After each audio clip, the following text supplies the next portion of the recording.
Le reportage sur Moutier, Fabrice Liegard et Sana Asraoui. Moutier, 4000 habitants, est avant tout un carrefour routier et ferroviaire. Elle est la porte d'entrée de la vallée de la Tarentaise qui permet ensuite de rallier les stations de ski de Val Thorens, Les Ménuires, Courchevel, Méribel, Pralognan-la-Vanoise. Arrivent ici les week-ends d'hiver, les TGV Thalys Eurostar qui déversent leurs milliers de voyageurs skieurs. Bonjour, la gare routière c'est de ce côté-ci. On peut savoir d'où vous venez? Rouen. Qu'est-ce que vous venez de faire ici alors? On vient avec les petits-enfants passer une dizaine de jours de neige à Pézé-Venandry. En milieu de semaine, l'activité est réduite, mais suffisante cependant pour justifier la présence de quelques taxis. Et les gens, vous les emmenez où? Toute destination concernant Moutier, sur tous les trois vallées, évidemment. Il y a 100 000 lits à quelques kilomètres d'ici. Tous ces touristes d'hiver ne font pourtant pas le bonheur de Moutier. Ils ne font que passer, à l'inverse des estivants qui, eux, séjournent attirés par les randonnées à pied ou en vélo. C'est le paradoxe moutiérin. L'été, il y en a moins, mais il s'arrête beaucoup plus à Moutier. Ce qu'on propose, c'est effectivement un patrimoine qui est très riche. On peut penser, on est sur le vieux pont, la cathédrale est juste à côté, l'ancien archevêché avec ses musées. Et puis Moutier a aussi une coopérative laitière qui obtient régulièrement des prix dans les grands concours, qui fabrique bien sûr le Beaufort. Malgré ses atouts, Moutier, ville de service, d'administration, entourée de montagnes, a bien du mal à diffuser une image attractive. Pourtant, il y a un peu plus de 20 ans, elle était le centre du monde olympique. Ces immeubles hébergeaient le Centre international de radio-télévision des Jeux d'Albertville en 92, dont une partie est encore en cours de réhabilitation. Une galerie d'art devrait y voir le jour. Objectif, attirer 100 000 visiteurs par an. Nous avons donc rejoint autour de cette table les candidats sur la commune de Moutier. On va commencer par Bernard Gzell. Vous êtes conseiller municipal d'opposition, un parti de gauche et vous menez une liste d'hiver gauche. Philippe Nivelle, vous êtes le maire sortant, UMP, élu en 2001, réélu en 2008. Et puis Fabrice Pankouk, vous étiez jusqu'à présent maire de Saint-Jean-de-Bonneville, Belleville, une commune située juste au-dessus de Moutier et qui appartient d'ailleurs à la communauté de communes de Moutier qui s'appelle Cœur de Tarentaise, dont vous êtes le président. Je rappelle donc à nos téléspectateurs que nous sommes en direct, que vous pouvez nous adresser donc vos réflexions et sur nos comptes Twitter. On les redonne donc pour nous suivre le F3 Alpes, @F3 Alpes, et pour nous poser vos questions et vos réactions, hashtag LVEL Alpes. À Moutier, le rappel du scrutin de 2008, Philippe Nivelle, vous l'aviez emporté avec 54,50% des voix devant David Gauthier, 45,50% des voix.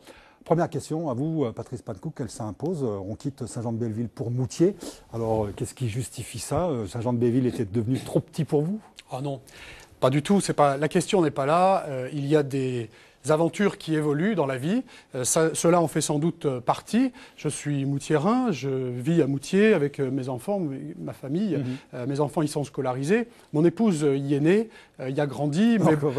Mes beaux-parents ont été élus d'ailleurs les uns et les autres. Et puis Saint-Jean-de-Belleville est finalement juste à côté. Les moutiérins, un certain nombre de moutiérins m'ont sollicité depuis 2010 pour aller reprendre le flambeau du côté de cette commune.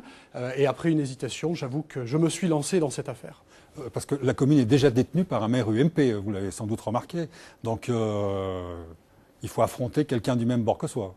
Oui, mais la vie politique est ainsi faite. Et puis il ne faudrait pas réduire la seule question d'un engagement à une étiquette politique. D'ailleurs, la liste que je conduis n'a pas d'étiquette politique, même si je peux avoir moi-même un engagement qui remonte d'ailleurs au RPR, à ses origines. Donc pas d'investiture UMP officielle ou de soutien officiel UMP? Non. C'est pareil pour vous, Philippe Nivelle?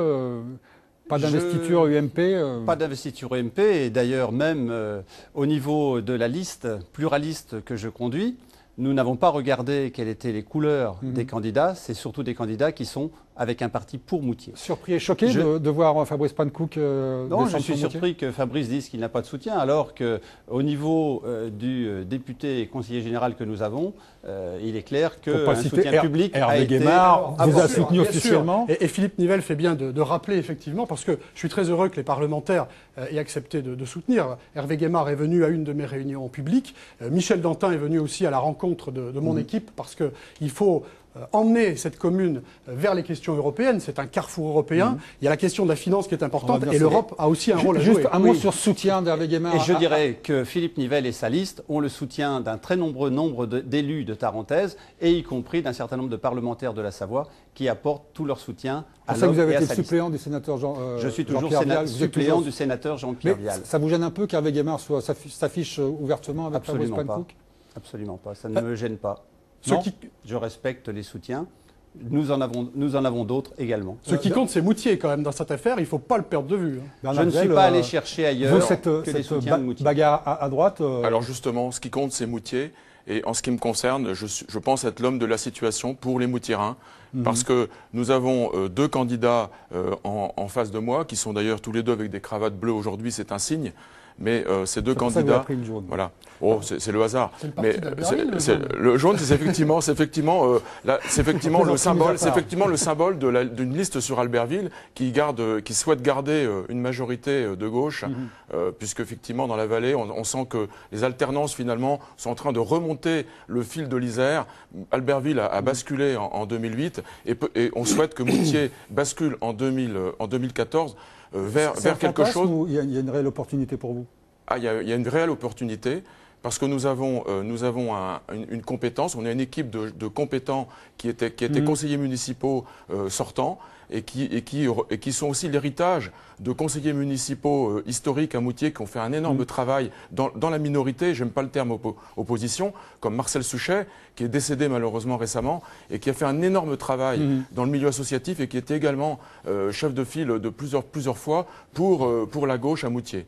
On va passer sur les thèmes de campagne, Fabrice Pankouk. Donc, que va devenir avec vous, Moutier, durant les 6 prochaines années? Philippe Nivelle, je commence avec vous. Dans le reportage, on a vu la dalle de la Chaudane, hein, qui est l'un de vos projets phares, avec cette galerie d'art. C'est un peu le symbole du développement que vous souhaitez à Moutier aujourd'hui, un développement culturel et touristique. Après avoir connu des heures de gloire au niveau de l'industrie, doit maintenant s'orienter vers le tourisme. Nous sommes au pied de 350 000 lits touristiques. Elle aurait dû le faire il y a longtemps, c'est pas d'aujourd'hui. Il faut saisir les opportunités quand elles se présentent. Et nous sommes allés chercher justement un galériste d'art qui va créer sur Moutier, puisque nous avons vendu la dalle de la Chaudane, donc l'ancien centre de presse international, en vue d'y réaliser une opération d'art conduite entièrement par un privé et sur lequel le développement économique passera maintenant par ce développement touristique. C'est un enjeu fort pour vous alors? C'est un enjeu fort pour nous, c'est un enjeu fort pour la commune, c'est un enjeu fort pour la partie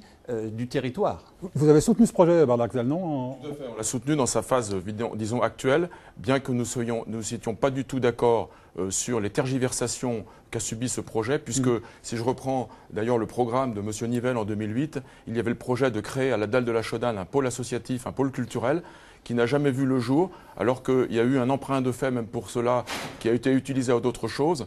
Et on a souffert, la commune souffre beaucoup de ces tergiversations permanentes, parce qu'on est dans une commune où malheureusement, les personnes, de la mise en place, les personnes malgré qui est souvent leur bonne longue, volonté, ce type de projet est adapté aujourd'hui à Moutier? Aujourd'hui, c'est un projet qu'on estime comme étant effectivement bienvenu par rapport, et ça peut changer la donne, disons, de Moutier par rapport à la situation de la ville qui va très mal. On a perdu 560 habitants en 20 ans, donc cette population qui a baissé, comme par hasard d'ailleurs, j'ai ici la liste des chiffres à fournir pour les affiches et pour les circulaires préfectorales. On est la ville de l'arrondissement de plus de 2500 habitants qui a le moins de circulaires, c'est-à-dire qui a le moins d'inscrits électeurs. On va revenir sur la population de Moutier. Tout à l'heure, le seul opposant à ce projet structurant. Oui, alors opposant, il faut toujours le relativiser. Mais je pense qu'il y a derrière ce sujet de la dalle de la Chaudane plusieurs erreurs. La première, c'est que c'est une acrobatie financière. Parce que cette dalle est vendue 400 000 € dans le cadre d'un projet privé, alors même que la commune va investir dès cette année 400 000 €, c'est-à-dire le juste coût de la vente dans le cadre de travaux. Alors, il y a un problème financier, mais je trouve cela, en termes d'objectifs. Je trouve que c'est une acrobatie financière parce que la situation financière de Moutier aujourd'hui est en grande fragilité et je pense qu'en cela, c'est une erreur. Il y a une autre erreur derrière ce sujet-là, c'est que la communauté de communes qui est compétente pour le développement économique a été candidate sur la vente de ce bâtiment pour y réaliser une pépinière d'entreprise. Nous avons perdu, au cours des 3 semaines qui viennent de s'écouler, plus d'entreprises que ne compte que ma main ne compte de doigts. C'est une erreur. Nous aurions pu les avoir sur notre territoire si nous avions organisé là cette pépinière d'entreprise. Et je veux insister, c'est que nous étions sur cette pépinière d'entreprise tournée vers le tourisme, en réponse à ce qu'aujourd'hui les élus sortants nous disent, mais nous avions aussi les financements, parce que cette communauté de communes était maître d'ouvrage et porteur de l'opération, mais faut-il le rappeler, avec l'agence économique, avec la chambre de commerce et avec l'association des Trois-Vallées et des financements. Je vais être obligé de vous interrompre et puis je vais vous proposer qu'on poursuive ce débat, mais seulement après le journal, il est bientôt midi.